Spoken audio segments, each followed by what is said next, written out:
Some of you are brushing it, but you still can't lift the spin. This is the reason: you're gripping too late. Watch me grip.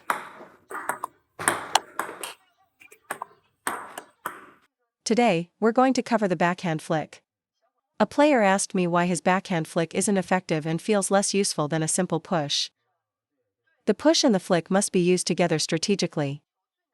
If you only flick to the backhand corner, your opponent will anticipate it, find their timing, and the shot will have no real effect. Furthermore, it will compromise your recovery for the next shot. I strongly advise players to practice flicking to the middle and to the forehand to open up the court with varied placement. Then, when you attack the backhand again, it will be far more effective. Today, we'll focus on how to flick straight down the line and to the middle. The first key point: to control your placement, you must focus on where you make contact to generate friction. When flicking down the line, if you contact the very back of the ball, it will go into the net. Flicking cross-court is more forgiving because it allows for a full arm follow-through, giving the ball more room to clear the net. To execute a sharp, straight backhand flick, the key is to brush the left side of the ball. So, how do you contact the side? First, master the 5 o'clock contact point. At the 5 o'clock position, the racket face should not point towards you. Pointing the racket tip at yourself is a common mistake.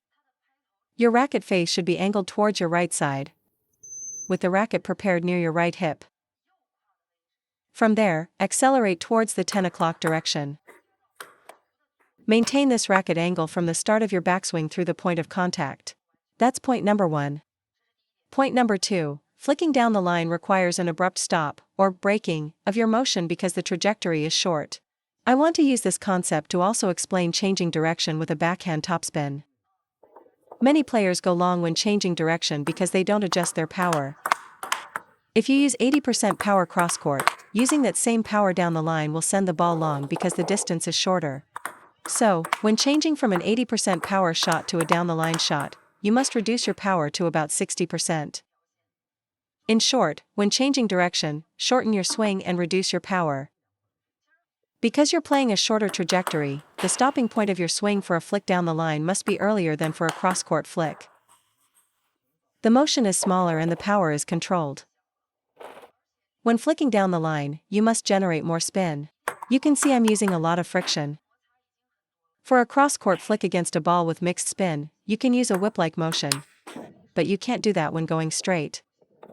For a down-the-line shot, you absolutely must control your power and friction. For instance, you can't use full power on a forehand loop down the line either. You must add more brush because the court is shorter there. If your follow-through is even slightly too long, the ball will go out. The stopping point for a down-the-line flick should be at 12 o'clock at the latest. Don't let your arm swing further to the side. The absolute maximum is 12 o'clock. This applies to penhold grip as well. Let me ask you amateur players, how much importance do you place on varying your shot placement during a match? If I only flick to my opponent's backhand, he can counterattack effectively. But if I start flicking all over the table, he'll become unstable. If you feel comfortable hitting cross-court, it's because you practice it constantly. But if you're comfortable, your opponent will be too. The moment you introduce placement variation, you exploit a common weakness in amateur players: poor footwork. So why not force them to move? It's like how your forehand is solid in practice, but in a match, you miss shots you normally make. That's because your opponent is moving you around. For example, if your loop lacks spin and power, why not focus on placement? Just attack both wide corners, and your opponent will start making errors. For amateur players, especially beginners preparing for a tournament, placement should be your number 1 priority. Generating heavy friction and power requires a strong foundation that you may not have yet. Without that power, focus on variation. If they serve short, you return long. If they serve to your left, you attack their right.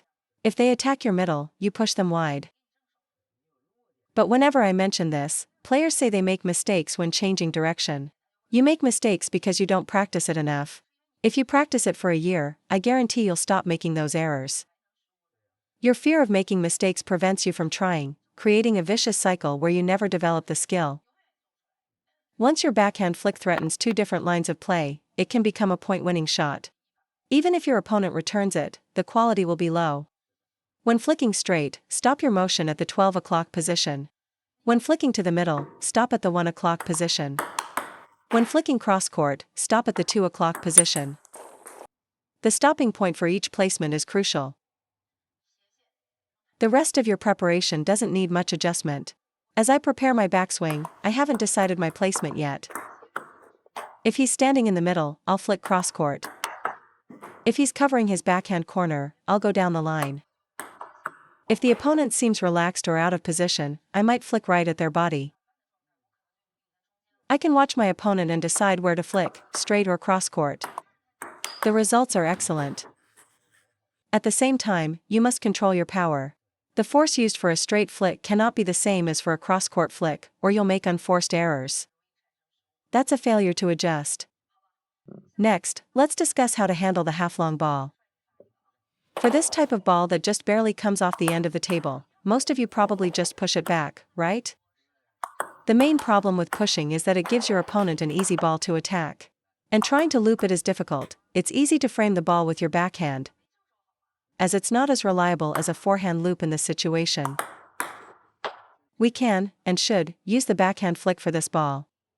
It's very difficult to generate power against a half-long ball, so your return often lacks quality. Especially against a skilled server whose second bounce dies or drops, looping becomes extremely difficult.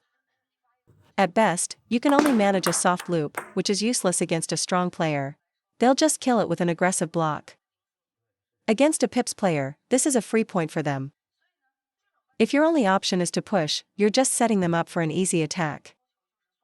No matter how much spin you put on your push, they will just loop it with heavy topspin. Even I don't dare to backhand loop a half-long ball directly because the risk of framing it or missing it completely is too high. My solution is always to flick it.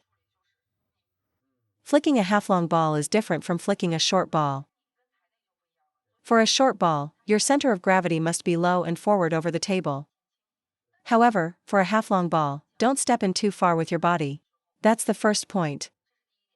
Second, the reason a half-long ball is easier to flick is that its trajectory naturally aligns with your swing's power generation. Trying to step in and find the ball over the table is much more difficult. So, for a half-long flick, prepare your racket at your side, but this time, don't lead with your elbow. Keep your elbow by your side to avoid getting jammed by the ball. This is the key difference compared to flicking a short ball. Keep the elbow at your side, but you still need to set your shoulder and elbow high and cock your wrist back. Without cocking your wrist, you can't handle heavy side-under spin. To recap, prepare at your side, and set your elbow and shoulder. Second question, should you wait for the ball over the table, or let it drop slightly below the table before flicking? And what if I wanted to loop this half-long ball? Should I contact it above the table or below it? Let me demonstrate looping it over the table. You'll often fail to brush the ball properly and get caught by the spin. To loop it, you have to let it drop slightly. You have to contact it just as it begins to descend. But if you wait for that same point to flick the ball, you will get completely jammed. Therefore, the backhand flick must be executed over the table. If you insist on waiting for the ball to drop, the shot becomes extremely difficult. And you risk hitting the edge of your racket as your backswing meets the descending ball. This increases the chance of framing the ball, missing it, or failing to generate spin. So, when flicking a half-long ball, you cannot wait for it, you must contact it over the table. If you wait, you'll get jammed. You must be proactive with your timing. Yesterday, a student learning to flick a short ball would just stand still and wait for the perfect moment because he couldn't get to the ball in time. I told him that if you wait that long, your error rate will be sky high, and the shot will have no quality. The flick is an offensive technique. If you're consistently late to the ball, don't flick. You're better off using a short push, a long push, or a side spin push instead. So, if you read the half-long ball correctly and are in a good position, you must execute the flick over the table. Advanced players can take it on the rise. Intermediate players should aim for the peak of the bounce. If you're not confident, wait for the peak. The key takeaway is that the flick, whether for a short or half-long ball, must be contacted at the peak of the bounce or on the rise. Never on the descent. Third point, the mechanics are different. For a short ball, you can have a full follow-through. But if you do that on a half-long ball, you'll hit it long.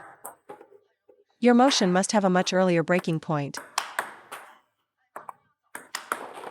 Let me ask you all, at the moment of contact, can you actually feel the amount of spin on the ball? For instance, when receiving a side-under serve, can you feel how heavy the spin is the instant it hits your racket? This is not a myth, you can genuinely feel it. A no-spin ball has a crisp sound, while a heavy spin ball has a duller, thud feeling. That is the sensation at impact. The feeling is actually more pronounced with backspin than with topspin. With heavy backspin, you can feel the ball wanting to dive down immediately.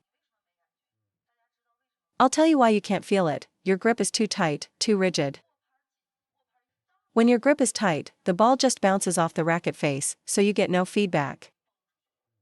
First, you can't feel the spin. If I feel heavy spin, I can make a micro adjustment by using more finger power or lifting more with my forearm. Second, a tight grip makes the ball fly off your racket and go long. A tight grip leads to a rigid racket face. A rigid face causes the ball to rebound quickly. A quick rebound prevents proper friction. No friction against spin leads to an error. It's a chain reaction. So, you must relax your grip. When you're relaxed, the initial contact will not feel hard. It should feel soft, allowing your racket to bite the ball so you can complete your brushing motion.